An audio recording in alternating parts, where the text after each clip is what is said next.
interacts with that, interacts with decentralization and radios to make that sort of thing happen, to, well, subvert some of those expectations and exceed others.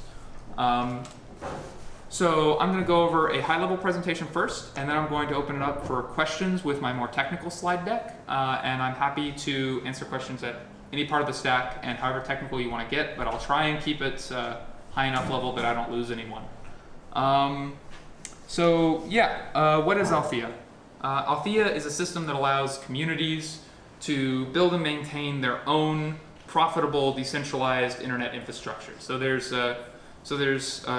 three parts to that. It needs to be profitable, which means that people need to be able to make money participating, and decentralized, which is something that we think of the internet as a decentralized system, but local ISPs, the last mile, the part of the internet that most of us interact with as far as money goes, are typically very centralized. They're almost always run by one person, and even if, let's say, your home has 2 internet connections to it, you must buy from one provider. I mean, why? You don't go to only one gas station ever. You don't go to only one grocery store ever.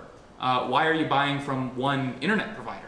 And the answer isn't any fundamental technical reason, but a reality of how the protocols and the economics of existing internet services set up. And that is what Althea sets out to do, is to change how infrastructure is paid for and built. So, yeah, the basics. Althea is about providing traditional home internet access. So what you would expect out of your home Wi-Fi and your home Wi-Fi router. And the reason for that is cell phones are a controlled environment that is difficult to develop on, and I'll be happy to go into the details about this later. And it is easier to make a decentralized and, most importantly, secure system for using commodity router hardware, like some of the stuff I have on this table, but reprogrammed with our own software, particularly in OpenWRT distribution. Next, we have a mesh network, or a network of rooftop transmitters. So these are point-to-point, long-range wireless antennas. And these are just Wi-Fi signals. Anyone can buy these and set them up. Most of them cost less than $100, go 5-6 miles, or even dozens if you're willing to pay for that, and get speeds at 100 megabits per second or above pretty easily. And finally, we have towers or infrastructure to put traffic back out onto the existing internet. Althea is not a new internet. It's not some sort of new network. We're not trying to change the way people interact with Google or Netflix or anything like that. We're trying to change infrastructure and the way you pay for that. So it's a new way to pay to get to the existing internet with all of the problems the existing internet may have, and hopefully fewer of the problems existing internet infrastructure has. So a big part of what Althea does is that it pays everybody along a dynamic path for their trouble. So let's say, for example, we have Bob, Alice, and Jane here, so 3 houses. If Alice has the best connection to the internet, and Bob over here doesn't have a very good connection to the internet, he can easily buy bandwidth from Alice, and Alice is paid for her trouble entirely autonomously. In fact, Alice may not even know that she is selling bandwidth right now, because Althea takes care of all of the complexities of that under the hood. Likewise, if for some reason this link here were to fail, what was the third name I used? Alice, Bob, Joe. Joe now can no longer talk to Alice directly. Joe would automatically start buying bandwidth through Bob to Alice. And this would happen transparently, instantaneously. Joe may not even notice other than a slight stutter in his internet connection, if even that. This is different from traditional internet infrastructure, in that multiple participants can easily join. Right now, if I want to start an ISP, I have to do everything. It doesn't matter if I build a fiber cable from downtown out to some new suburb. I must then go door to door and hook up every individual customer, and then continue to provide internet access to all of them. There's no way for me to provide some part of the infrastructure and make money off of it without entering into a very opaque system of peering agreements, which is how the internet backbone currently works. So yeah, this is Rita, which is our networking daemon inside the routers, and she does a lot of different things. Actually, is there? Oh, okay, yeah. Sorry. This slide deck was made by my co-founder, and it's new for me, so I'm still learning it a little bit. But so Rita, our networking daemon, communicates between multiple routers and comes up with a lot of information. First of all, she determines the best path to any given destination using what's called a distance vector mesh networking protocol. And she also determines the best price and confirms the best quality.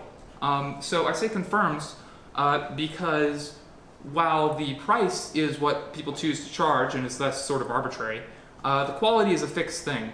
Somebody tells you you're buying internet access with this speed or this level of packet loss, and you want to make sure you're actually getting what they're offering if we want this to be a trustless system that you can use without concerning yourselves as to whether or not your neighbor is going to try and screw you over.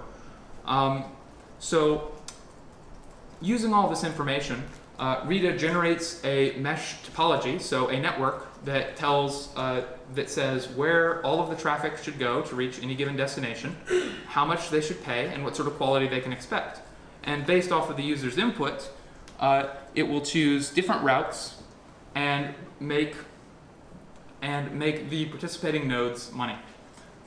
So here we have antennas on houses earning money, and then one of them, you see over here in the corner, has access to the larger internet. And now the other participants in the network can route traffic in that direction and successfully get to YouTube, Netflix, all of the traditional websites we know and love. So yeah, the model of this is sort of as a community or cooperative business. Althea networks do require aimed antennas and hardware setup time. And this is what allows us to provide something that is pretty close or better than the best terrestrial internet access available in America at cheaper prices and generally competitive, usually cheaper. And by reducing the capital cost to start, it's not actually all that expensive to start a network. You can get away with $10,000, $20,000 in capital cost to start a network that hooks up 50 or so people. This is not exactly cheap. Obviously, not everybody will be able to do it. But at the same time, starting restaurants is not cheap nor easy. But we don't live in a world where there are only 3 types of restaurants. People are able and willing to make these sorts of investments and do a lot of work if Althea can remove the opaque nature of being an ISP right now. Yeah, so the network is expanding naturally. So a big feature of Althea that you don't have with existing ISPs is that often, especially in rural areas, you'll have a situation where somebody's home will be able to see like a new suburb or a new neighborhood, so like right down the road, maybe half a mile down the road, and but they have broadband and you don't. And you always ask like, well, it's only another 100 yards, 50 yards, and you call up Comcast or AT&T and they say it's going to be $500,000 to extend the line onto your property. And the correct answer is that's not the case for any technical reason. That's the case because because existing ISPs are very inflexible in their network design. And Rita and Althea makes any network design you can imagine that could reasonably possibly work automatically. You simply plug in the devices and they find the best topology, the best way to make it work, and the best price to pay. So Yeah, now we're going to get a little bit more into the technical details of how this is implemented. Specifically, that we have something called exit nodes. It's a sort of mandatory VPN for everybody running Althea. And this is because, obviously, if you're sending traffic over your neighbor, you probably don't want them seeing your browsing history. Now, HTTPS has become much more popular over the past couple of years, and this means that they couldn't see what you're doing on most websites, but they could at least see what sites you visited. So by including a mandatory VPN system, Althea can decouple ownership of the physical local network from ownership of your private information. And you get to choose both sets of this independently. No longer do you have to pick an ISP out of a very small local list and trust them with all of your private information explicitly. Another function exits perform is that they're the other end of Rita's quality checking.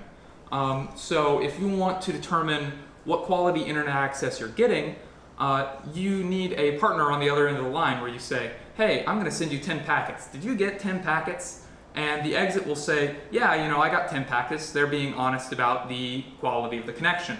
Or they'll say, no, I definitely didn't get what you were promised. You should probably do something about that.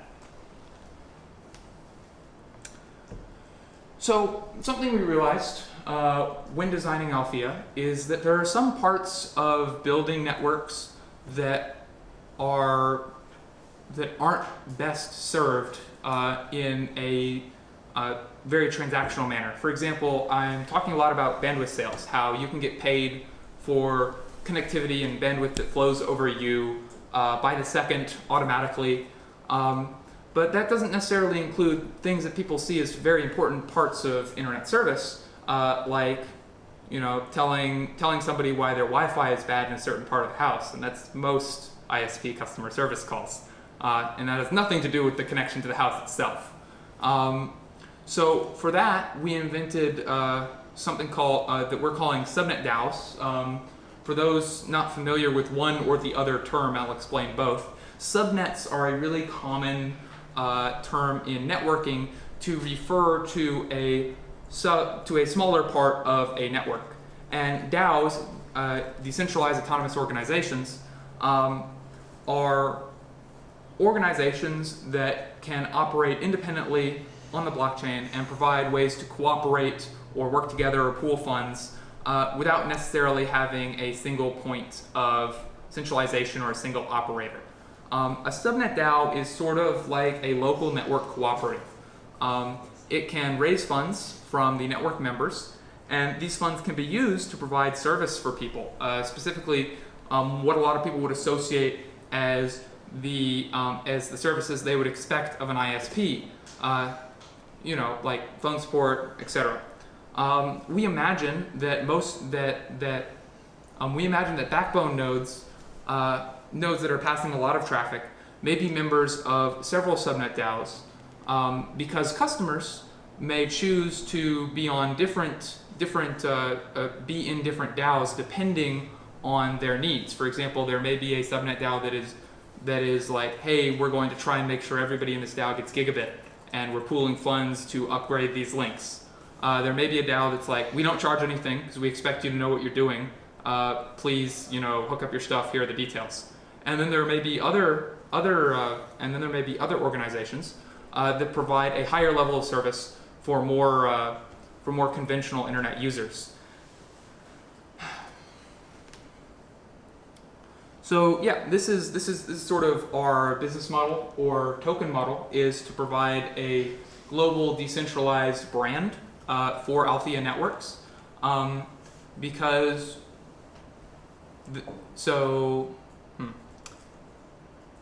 the thing about having all of these subnet DAOs that anyone can make very quickly is that you start to worry about, well, what if somebody is not so nice and they're intentionally trying to scam people? Using the default Althea software, that's fairly difficult, but they could be handing out something entirely different and calling it Althea. Maybe it just sends them all of your money all the time. So how do you make sure that otherwise uneducated people can go to Best Buy or go to somebody they know, or go to a local Althea network and have a good experience. And how do you do that without essentially running around with a trademark and a big hammer? And so our idea for that is a global token curated registry in which networks are rated and ranked by a decentralized network of token holders. This is not ready yet, and I'll talk a little bit more about what we have working and what's not working in just a few minutes. So we have two networks, one in Medellin, Colombia, and one in Clatskanie, Oregon. And these are some pictures from the Colombian deployment, specifically of the, no, I'm going to butcher the name, so I'm not going to try. There's a neighborhood that used to be pretty much a set of slums that the local government has made big strides in providing water and power to, but they don't currently have internet service. So as an example of our target users in developing countries, these people do not make more than a couple $100s a month, but their only option for internet access is 4G at $10 a gigabyte. So it's clearly infeasible for the average person to afford almost any sort of internet service unless they go to an internet cafe. We brought Althea connectivity to this neighborhood using a series of antennas, and hopefully this example will let you sort of visualize what a network actually looks like on the ground. You'll notice here we have one of what we would call an intermediary node. You see this antenna up here is getting a signal from higher up on a hill, and that is then being distributed via simple Ethernet cables to the adjacent buildings. And this allows us to serve multiple people sort of cost efficiently, and it also makes it pretty easy for the locals to expand the network because the cost of an extra cable to hook up a new router next door is pretty low. And they're actually fairly enterprising about doing it once you teach them how to crimp internet cables, which isn't particularly difficult. Here's sort of a view of the neighborhood. You can see a couple of the antennas in here, but I'm not going to try and point them out because I'm sure I'll screw it up and spend 5 minutes looking for them. Okay.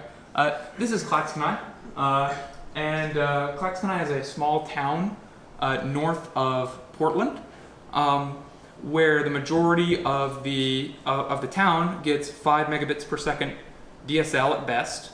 And this DSL is so oversold that in the evenings it often goes down to 1 megabit or less. If you're outside of downtown, a fairly generous term for Clatskanie, then pretty much your only options are 4G or solar at the cost of several $100s a month. Deborah, who is our co-founder who lives in Clatskanie and maintains and expands the network there, has a story about how somebody living outside of Clatskanie wakes up their children at 4 a.m. when the satellite internet is not rate limited. They zero rate bandwidth before a certain time in the morning because that's considered non-off-peak hours, so that they can do online learning classes. Here you have a picture of one of the nodes being installed. From the top of this mast, you can see Deborah's computer shop in Clatskanie and provide internet service. And to the left, you can see the portable off-grid tower that they've been making. And this is a solar-powered tower that's sort of up on a hill, dividing Clatskanie from the adjacent valley, so that they can serve some of the more out-of-the-way people that you can't get a direct line of sight from Deborah's computer shop for. Yeah. Okay. So that's the end of sort of the intro, and I'm interested in what technical questions people have, or any sort of question, and from there we can go into more details. Yeah. Was your DAO built on Aragon? Was that the layout? Yes. So we're using Aragon as the basis for our subnet DAOs. Obviously, this allows us to provide a lot of features without having to build a DAO, which is not the easiest thing in the world. So the rules for an Althea subnet DAO are pretty simple. You have to have a list of nodes and some fee to charge. And after that, you can do anything else with it. You can plug it into any sort of Aragon application that you like. How are you guys funded? We're currently funded mostly by private investors who wanted to buy a stake in the company and or the token, depending on how that all works out. Right now, we're focused on proving that decentralized internet service can work and that people want it, and we'll work out the future if we can figure that out. So you mentioned TCRs Yes. earlier. That's another big undertaking. What are you guys thinking you're going to use or do in that regard? Okay, so we're fairly confident that we can use the off-the-shelf ad chain TCR with whatever has become best practices by the time we're actually getting around to it. But like I said, there's well-founded suspicion that the bland ad chain TCR is probably flawed in several ways. So we'll see how that works out. There are a few existing TCRs that we're keeping very close eye on. For example, the Foam's node locator TCR that they're doing right now. And of course the original ad chain one, although that's been pretty dead recently, which is perhaps an argument. So yeah, like I said, we're currently focused on proving out decentralized internet before we get that far up the stack. Yeah. Where are you in, what can you share us about results so far, whether in Columbia or in Oregon, from people using it? Yeah. How many people So, service, all those things? So right now, the Oregon network is, I think, 8. This node here, we actually need to trim the tree because the tree grew in front of the antenna. So that was sort of a lack of foresight situation. But you know, about 7 of the people right now are getting primary internet access over Althea. This includes a flower shop, hair salon, a few homes, and they seem happy with it. You know, so it provides a good internet connection. If I can keep it from crashing, but we've got the crashes down to no more than once a month now, and the auto restart daemon normally gets it back on before people notice. I notice, of course, because it makes me sad inside. But the primary thing that we're sort of experimenting with is how do people feel about metered bandwidth. So right now the nodes generate invoices. So we have all the disparate components. So like we can publish blockchain transactions, we can make payment channels, we can move bandwidth, and we can account how much bandwidth should cost. But we don't quite have that all streamlined into the fully autonomous system. So what we're doing is that we're taking what the routers say everybody should be paying everybody else, and we're sort of manually invoicing people to see what they think about paying per gigabyte. Because that's a barrier for a lot of people. People are used to the concept of paying per gigabyte on phones. They're a little bit more concerned about it on computers. Understandably, Windows is a notorious bad actor with Windows updates, particularly with bandwidth usage. So far, we found that people are typically concerned, but the concerns go away when they're delivered with bills, or we haven't gotten too far into that. But that's sort of what we're working on right now, is demonstrating that. As far as expanding networks, in Klatskani, we've found that people are not exceptionally motivated by hooking up one person financially. So it's like $20 a month to hook up one person, thereabouts, so rough estimate. And so the average total bill is about 40. So the average like intermediary, if you're hooking up somebody who's being chained off of you, you're only getting part of that, so that's about 20. People aren't really interested in the money from hooking up their neighbor, but they're very interested in helping out their neighbor. So far, everyone we've asked has been very eager to help their neighbor out and help hook them up. But ironically, many of these people don't trust their neighbor to help them out, even though these are.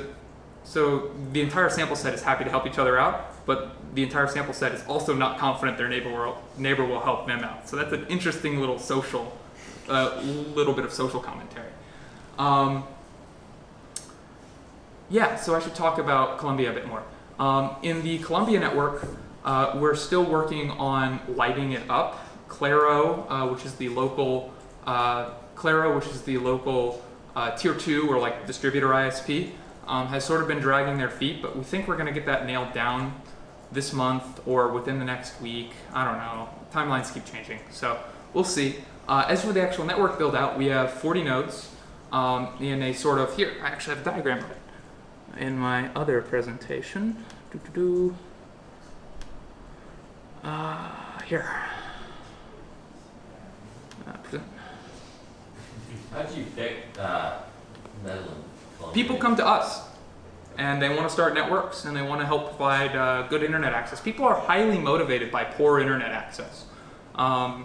And typically these are the areas we end up targeting.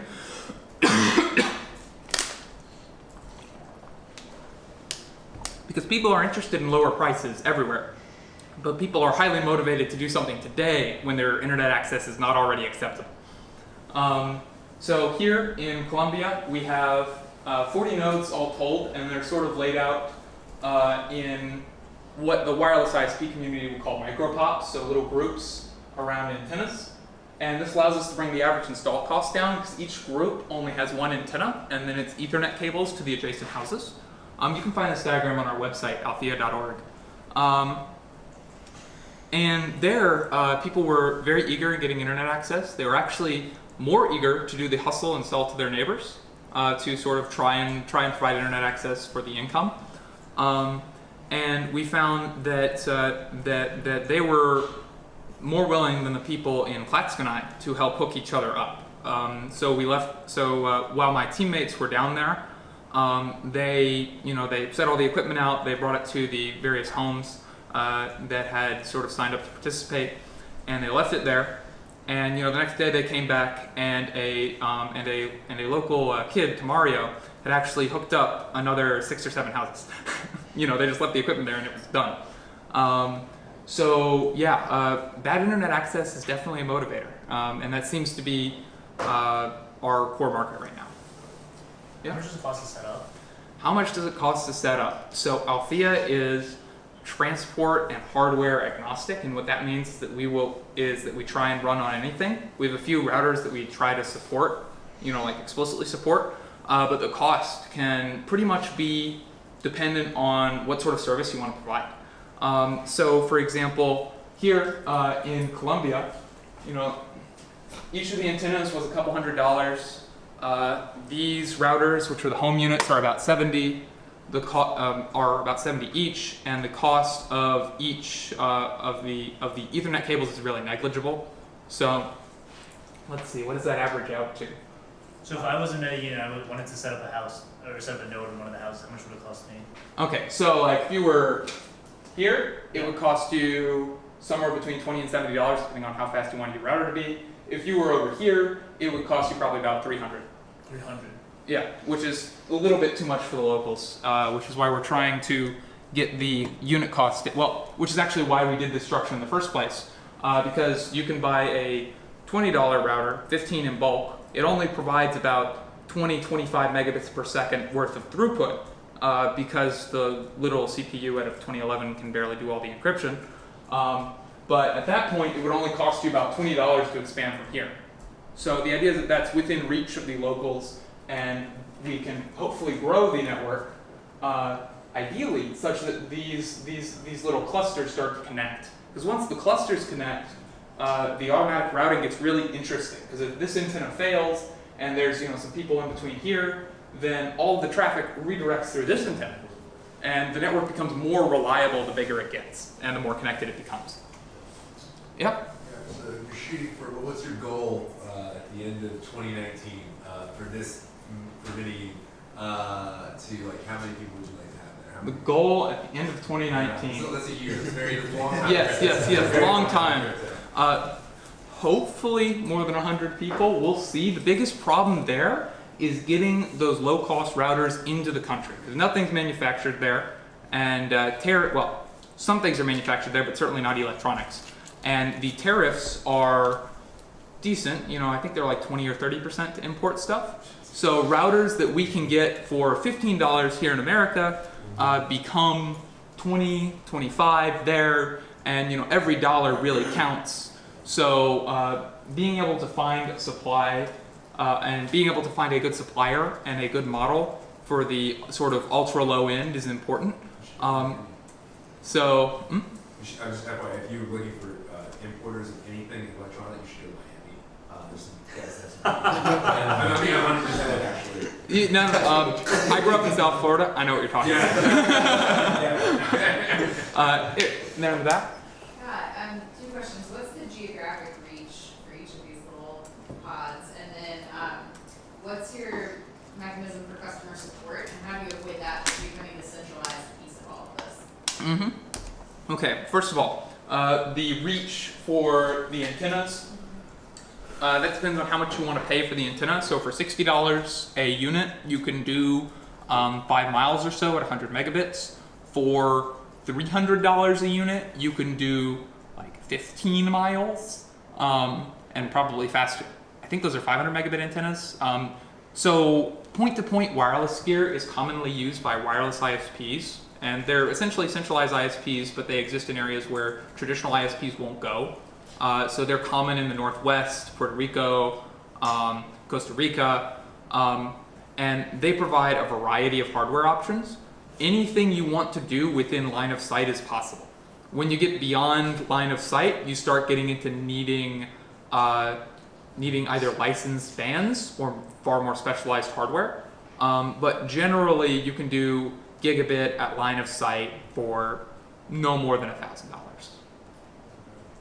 So there's a wide range of available options. And then your other question was, how do you prevent the support structure from becoming centralized? And that's what I was talking about when I talked about the subnet DAO, and I have a few more pictures of the interface here. Thinking about like your tree example, like Yeah. a tree grows up in front of the antenna, they're gonna call Yeah, somebody, yeah. right? Yeah, they call How somebody. do you- And what do you do about that? So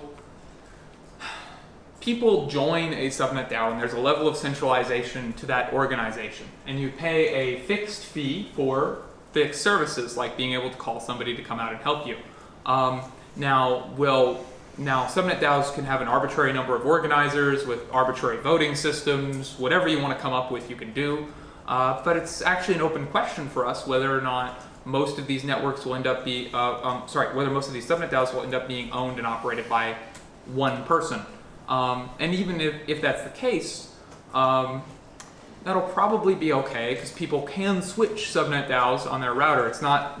They're not physically tied to these networks, they're logically tied to these networks. They can change their provider at will. Just like the only difference is that while your router changes your bandwidth provider automatically and transparently, you have to interact a little bit more with the subnet DAO system because the router does not know how nice the subnet DAO person was to you. Yeah? Yeah, so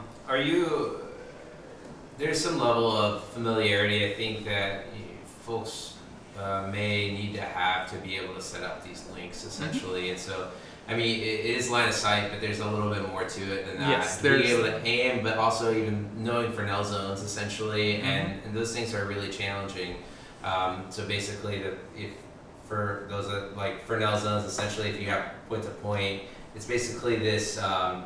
There's a shape that comes around an ellipse that goes around that you also can't have things protruding into. So it's not just a perfect straight line; it's a bubble that comes in, and so the closer you are to the antenna, the endpoints, the smaller that bubble is, and the furthest away, you can't have things protruding into that. Yes. Actually, Deborah in Klaxonai has a few issues with trees in the It's hard, yeah.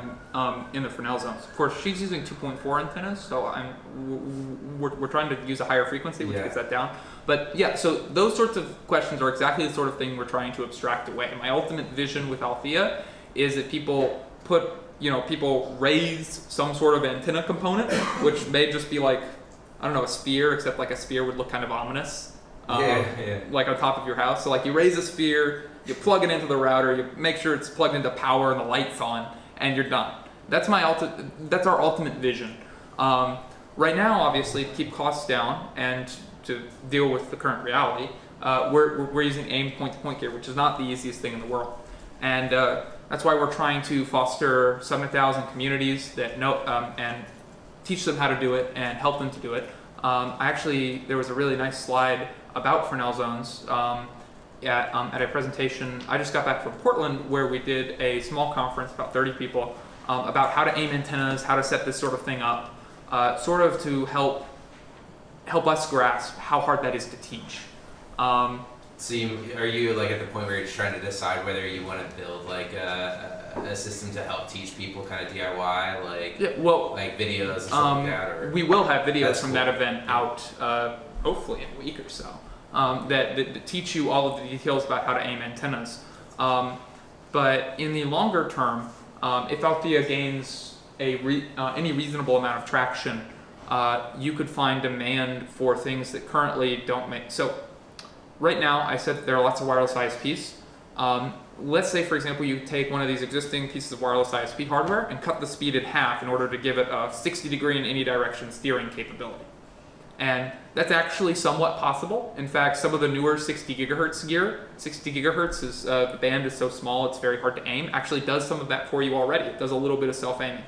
And the reason it's not more is because the buyers of this hardware currently are skilled professionals installing it. So they're like, oh man, I'm not going to take a 40% performance hit so that I don't have to aim the thing. I know how to aim stuff. But in a reality where Althea is popular, it's entirely feasible that we'll see hardware like that available. But in the meantime, we have to deal with the reality and teach people how to build these networks. What about the crypto aspect? You said that you were invoicing people already. Is it crypto payments or Yes, we're invoicing them in ETH. Okay. We want to move to a stable coin in the future and use that as our token of exchange. But we're trying to move fast and prove out other things, so we're not exactly waiting on that. As an interesting observation from Klatskanai is that people who are, so far, the sample size of people willing to join an Althea network entirely overlaps with the sample size of people willing to try crypto. Nobody's been excited to get in. So how much of that is confirmation bias? But even several of these people, or most of these people actually, are not crypto people. They're not familiar with crypto, but none of them have been really fazed by needing to acquire crypto. At the same time, both in Klatskanai and in Medellin, we have had people on the ground who have had crypto and have been willing to facilitate a little bit of exchange. So awesome. I'm sure that makes a big difference. Cool. Thank you. Yeah. One thing I've heard about mesh networking is that you have to have so much of the bandwidth dedicated to keeping track of where the network is. How does Althea solve that problem, or not run into that problem? How or is it a problem? This is a really fun question, and I'm wondering whether how far I should go, because this is actually a really fascinating question that I can do some napkin math on. Well, I've done napkin math on. So long story short, we use Babel, which is a distance vector mesh networking protocol. And what distance vector means is something like this. So here we have a network, and you'll notice everything has several properties. They have a packet loss rate. So in this case, it loses 20% of packets, not 80%. So maybe I should change it from loss rate. Round trip time and price. And what Babel will do is it will add all of these up. So A, C, E, G is the lowest packet loss path. So each of these colors is the lowest price, lowest packet loss, or lowest round trip time. And Babel can compute all of these by adding them up across the network. To do that, you send a quick, you sort of package this information up and you send it to your neighbor every 4 seconds by default. I'll be happy to link people to these slides after. With Babel's current settings, you could reach a network of 4,000 people and Babel would consume 1 megabit per second, if you want to round it up to. So if you had a network of 10,000 nodes, you're up to 4 megabits per second in overhead traffic. Now this is average, it's kind of bursty. But you can also reduce the update rate if the network is fairly stable. So I'm not sure actually how low you can go with the update rate. In theory, you could go arbitrarily low, but that would result in the network being very slow to come back online. So to make a long story short, you will run out of wireless spectrum and for the most part, customers in one region, in one like easily separatable region, before you overload a network with this sort of overhead. The sort of computer scientist contingent is very interested in what's called scale-free mesh networks. So if I go to the end here, we have this wonderful little table of all the state-of-the-art mesh networking protocols. So lots of people try for scale-free mesh networking protocols, ones that don't have this increase in overhead on network size. But in the end, if you want to get out to the existing internet, then you're not going to go more than maybe a dozen hops before the connection begins to degrade, because compound packet loss is a continuous problem. So 10% loss at each hop, 10 hops, 100% chance of packet loss, of one packet loss. So in a real network, you're going to try and keep the packet count, the hop count down. And this means that you can pretty easily section off groups of like 10,000 nodes. In fact, you can make the sections much smaller and have it be completely workable. So it's not really a practical problem. It's a very interesting theoretical problem. And if you're interested in scale-free mesh networks, I suggest you check out Yggdrasil, however that's pronounced, because they're doing something really cool with a greedy embedding in the hyperbolic plane of a DHT distributed route system.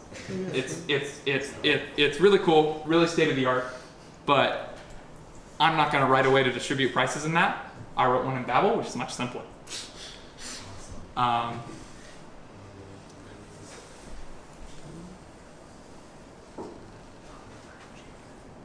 Cool.